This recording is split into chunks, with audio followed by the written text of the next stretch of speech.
જૂનાગઢ જિલ્લાના કેશોદ એરપોર્ટ પર flight સેવાએ 23 March સુધી સંપૂર્ણપણે બંધ રહેશે હોવાની એરપોર્ટ ડાયરેક્ટરે આ માહિતી આપી છે. તો ટેકનિકલ ખામીના કારણે અમદાવાદ, દીવ અને મુંબઈની ફ્લાઇટ્સ રદ કરવામાં આવી રહી છે. તો કેશોદ એરપોર્ટ રાજાશાહી સમયનું છે, તો લાંબા સમયની રજૂઆત બાદ તેને કાર્યરત કરવામાં આવ્યું હતું. જૂનાગઢ, ગીર સોમનાથ, પોરબંદર અને દ્વારકાના મુસાફરો આ એરપોર્ટનો ઉપયોગ કરે છે. તો છેલ્લા કેટલા સમયથી અનિયમિત ફ્લાઇટ સેવાઓને કારણે મુસાફરો, વેપારીઓ અને પ્રવાસીઓને ભારે મુશ્કેલીનો સામનો કરવો પડી રહ્યો છે. તો કેશોદ નગરપાલિકાના પૂર્વ પ્રમુખ યોગેશ સાવલિયાએ જણાવ્યું હતું કે મુસાફરોને આ એરપોર્ટ પ્રત્યે ઘણી આશાઓ હતી. તો વારંવાર ફ્લાઇટો રદ થવાથી વેપારીઓ અને મુસાફરોને હાલાકી પડી રહી છે.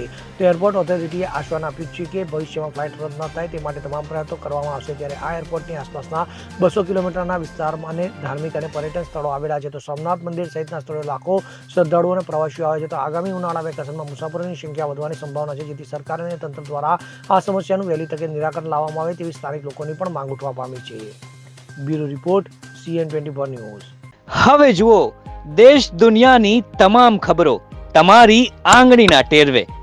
ઉઠાવો મોબાઈલ અને ગૂગલ પ્લે સ્ટોર પરથી ડાઉનલોડ કરો અમારી CN24 ન્યૂઝ મોબાઈલ એપ.